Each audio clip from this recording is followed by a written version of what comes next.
Is this too much of just our heads? Like, should I angle it so you can see more of our body? I don't do much selfies. I'm not like one of those persons who ever takes pictures of myself. So like whenever I do, I make my terrible mugging faces. That's why That's why I wonder if I should not have it in selfie. I look like an old man. Okay. Well, this seems How did good. I become an old man? I don't know. Can you pretend it's not there? I can try. Okay. Hello. Hello. Near bliss or perfect bliss. Are you Me? taking me home? No. Get in the right lane. Oh really? Turn right. I thought I would take this up. You here. can do that too. Talks about things. Okay. So hi audience, this is Danny.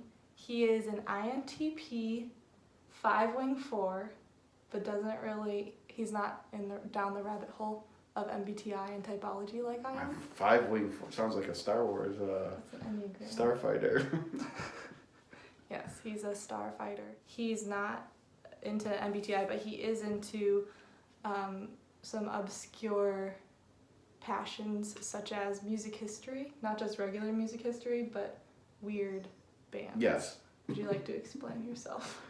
I don't know what to explain. I don't know. I guess I always liked music when I was a kid. You know, I was like, started with, as I always talk to you about, is, you know, the basic is got into the Beatles and stuff when I was in 6th grade or whatever. And then I just kept looking for more and more music history and just liking more and more of it and like wanting to find more and more band stories. And really, I guess I focus on the period of from the late 60s to the early 70s. Is I think that's like the, you know, the era when the best music came out. But I do like all types and all eras. And I don't know, as you get more and more introduced, more and more to find. And I've read, you know, 5 books on the Beatles by the time I was 16. So I got to find more new bands. The plain old is kind of boring to you. So you like seeing things that you haven't heard before. Yeah. Or for sure. Meeting people that you haven't maybe. Yeah, for sure. I mean, I don't know. Anyone could do. I guess I've heard all, like in terms of music, I've heard pop songs. I mean, there still can be great pop songs. I don't want to say that there isn't great pop out there that's coming out now and that's in existence. But I like to hear some sort of new ideas. I've heard a lot of those types of ideas, so I want to hear, you know. A lot of music, I always tell you there's a lot of music that I actually don't like that I hear. I listen to a lot of music, probably a good percentage of the music I listen to I actually don't like. But I'm like, it's really, I respect it. I'm like, wow, what a cool idea. Even though it sounds like crap. You know, at least they're trying something interesting, you know. Yeah. I don't know, I like people that are trying different, and I feel, you're like say personality-wise or even art-wise, anything like that, it's kind of the same. I like to see people trying to break out of the molds of whatever of society. You've told your kids to be weird. Yes. Yeah, sure. I mean, that's one of the big lesson I tell them all the time. I say, should be your main goal. One of your main goals in life is not to be like anyone else, to be abnormal, you know? Yeah. Cool. So I feel like I haven't completed the introduction, which is that I'm an INFJ 4-wing-3, and how we know each other is he's my cousin-in-law, my coworker, and my friend, I'd say. There you go. Awesome. Did you just buzz? Yeah, it's fine. Okay. Don't worry about it. You have a random pill on your desk. Yeah, I had a headache one day and then I didn't take it. So I think it's been there for like a good year. I should throw it out. It's like a Tylenol. I don't know. I try to avoid medications if I can. If I can, I try to avoid medications. You know. I actually do too. So. Just. I don't know. I don't like pills. Grin and bear it. Yeah, me neither. But one day it was a particularly bad headache, so I asked Isabella. She gave me that pill. And you considered it? You just like sat it there and looked at it? Like an hour, and then an hour my headache had kind of went away, so I was like, okay, I'm good. Yeah. We're at work right now. This is his office, but this is his wall. Do you want me to give you a tour of the various obscure albums on the wall? Point to things. Let's see. Directly behind you, this large art is well, there's my kids and my wife, but the large art there is the Yes album, Yes Shows from 1973. Great triple live album, which has some amazing stuff. The one next to you behind you, I don't know if they can see this one here. I'm not pointing to the right way there. The one with the smiling sun face is one of my personal favorites. Where are you? There you are. I'm pointing to it now. There you go. That is Klaatu. Klaatu is very interesting because they were a band that came out, put out an album in 1975. That album, and it sounds very Beatlesque. And they were all unknown. Like the album came out without any credits on it at all. Like if you look at the album, there's no band members listed. There's no nothing. And so in the late '60s, after the Beatles broke up, there was a lot of various rumors. Who's the next Beatles? Who was the Beatles? So people thought Klaatu was the Beatles actually re-recording, but they weren't. Obviously, they were a bunch of just Canadian studio musicians. But anyways, great album. Also, interestingly named band. Klaatu is named. They're named after the movie The Day the Earth Stood Still. The thing that the alien says is Klaatu. I always forget what it says. Klaatu bara niktu, which is something like "we come in peace," or I don't know exactly what it means.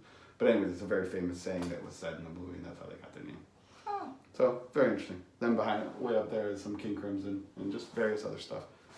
Frank Zappa posters, Beastie Boys, Fish, random stuff. Any Frank Zappa fans, INTPs out there? Comment below. Okay. I think that do INTPs normally are Frank Zappa fans? No, I don't know. I'm hoping that there's like an INTP who sees this video who has like an obscure taste in music and music history who can be like, oh my gosh, I haven't found my person either to talk about this. Because I feel like it must be frustrating not being able to talk about it with someone who's also like equally as passionate. Yeah, there was a band. I'm also Molly Hedden says I'm also a part-time musician. Actually plays too. And for a while I was playing with a trio that the drummer in that band could kind of keep up with me and was really interested. We used to. The singer would come in and singer guitar player would come in and he would always say, he goes, I should just set up a mic and you guys should have a radio show, because me and him would just, go back and forth with, have you checked out this band? Did you hear Caravania? Oh yeah, did you hear Cluster? Oh yeah, I heard them, And so that was always cool, but that was like one person who I've ever met, and I don't really talk to him too much anymore, which is sad. Yeah. I talk to him with texts, and he'll send me random texts of various bands that he gets in, and I'll send them back. I'll say, check out this band. But that's really it. There's only one person who I've ever had is into as obscure stuff as me. But they're out there, I'm sure. Yesterday, never mind. What? I was gonna figure out how you insulted my taste in music. I didn't insult it, and I feel Yesterday, bad. he dumbed down my music to just being pop. I said you listen to a lot of pop. Which is fun. But you insult pop all the time. I do, but I like good pop. There's definitely a lot of. Obviously, I just spent half the video that I was talking about. I always go back to the Beatles being amazing. There's great pop out there, and I don't dislike it. I just have heard a lot of it, so I get bored of it. I like to hear things that break the 3-minute song. You've mentioned before. You like a lot of long songs. I do. I love explore a song. I don't know. It doesn't have to be 3 minutes. It doesn't have to be verse chorus. Why does it have to be that way? I like through composed music. And you like why it turns into a jam? Yeah, sometimes. But sometimes they can waste time. There's a lot of bands that I know that I feel like that are making long songs that are just wasting time too, So you can noodle aimlessly, as they say, musically. Mm-hmm. I wanted to argue with you on here, but I don't think it's gonna happen. Or you want me to get more vicious with you? Well, be an INTP, argue. Just kidding. No, I was. What is your experience with arguing though? Like, do you feel like you're a devil's advocate? Yes, for sure. And does that get on people's nerves sometimes? Sure. Yeah, it definitely does. I see that you'll play devil's advocate and then feel bad about playing devil's advocate. Well, I know because I feel like whatever. I don't know. I feel like some gut part of me has to take the opposite side. Like whatever someone says, I have to find a way to prove it wrong. So I'll be like, no, and then like later on I'll be like, why did I do that? I'd be like, I actually agree with her, but yet I still took the other side. And like, why do you think you do it? Is it for fun? The noble side of me or whatever says I'm just doing it for educational and to help prove their points. But I don't know. Maybe it's just I'm just argumentative. I don't know. I couldn't really tell you. I'd like to try and think, like I said, I have some sort of good reasoning behind it, but the reality is probably not. But I don't mean anything bad. I generally can argue with anybody. It seems like you're interested in exploring all sides of things. Well, that's the thing is I also admittedly change my mind a lot. Like, and I don't think there's anything bad about that. Like a lot of people think, oh, if you change your, we lost it. Oh, I'm just making sure it's not the guy who's coming. Okay. I said a lot of people think that if you change your mind, like particularly in politics, people say, oh, they call them a flip-flopper or whatever, you ever heard that term? You know, someone who changes. I don't see anything wrong with that. Oh, yeah, low battery. You know, I don't see anything wrong with that. I think that's actually good. That means, okay, you've taken in your opinions and now you've learned something more and it's changed your opinion. So I don't mind the idea of changing my mind. And I actually, that's why I try to take all arguments. Like, I'm like, okay, well, what is the other side thinking? How are they thinking? What is about that? Maybe I'm wrong. I think generally every statement I make, there's probably a good chance that that statement is wrong. I'm willing to admit that, you know what I mean? And that sort of And then hopefully mindset allows growth. And I feel like you are very growth oriented, which a lot of humans aren't. At least I've met a lot of humans who kind of stay stagnant and aren't as, they're just like, this is the way it is. This Yeah. is the way I am. And almost stuck in that mode. Yeah, So I appreciate that you like are open to growing. sure. So 3 words. Oh, also we didn't even say what your job here. He's an accountant I am a CPA, and yes. I'm the receptionist. That is correct. So that's why I just checked because I heard the door. Yes. But that I'm is gonna be correct. cutting this too. So Okay. because I'm not very smooth. People don't really care about that, right? They don't No. care about our boring jobs, you know? I don't feel like Yes. they do, but I do feel like it's interesting because like, okay, a question I have. Well, firstly, how do you balance work and play and passion and everything? I don't. That's the problem. There's never enough time to do all the stuff I want to do. So that's like my biggest, probably, I guess, my biggest, I don't want to say disappointment, but biggest, like, problem I have with, you know, is that I got to come here and earn money, you know, because sadly being a musician, and I haven't yet found a great job for rock historian, you know. I suppose I could apply, you say I should apply to colleges, but I don't have a teaching degree.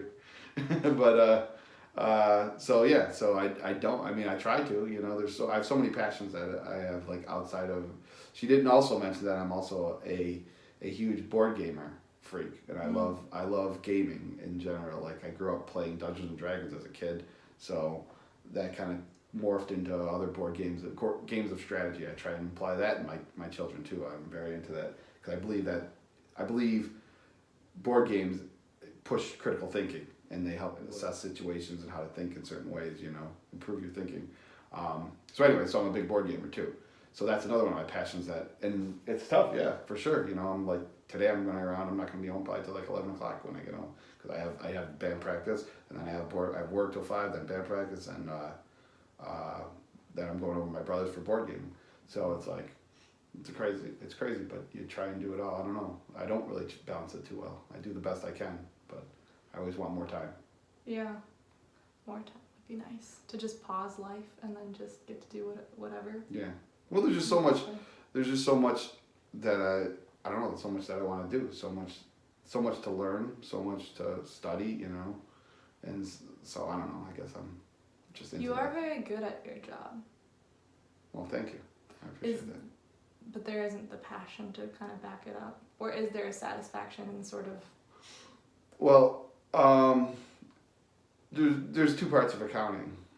There's the numbers part, and then there's the I guess making rich people richer part. And I've always loved. I'm an analytical guy, and you know, when I was a kid, when I was more into sports, which I'm not really anymore. You know, I used to love reading the Sunday paper and studying the statistics and all that stuff, and I love numbers. I love this, as the gaming thing got me into that too. When I used to take statistics in college, I would apply that to gaming, to like drawing cards in a deck of cards. What are your percentage chances of this and stuff? So I love the math, and so accounting has a lot of the math, and I love that part of it. That's where I feel like I excel at too. Like when you get me into the analytical side of accounting, I feel like I excel at it. I'm very good at it because I love it, because I enjoy seeing a spreadsheet and all the numbers come together, which seems weird, I know, but I can't help it. When all the numbers populate right and you can put one number and it changes all these other things, it's really cool. But some parts of me, the moral side of me says, well, what am I doing this for? The ultimate thing is I'm probably making uber millionaires, more, you know, and I don't really sometimes feel like I like that, you know. Yeah. I wish my skills could be used to help out some of the lesser fortunate people. So that it could be a more meaningful job. This is the end of part 1 video, so watch part 2 there, and like and subscribe. I hate telling them to do that.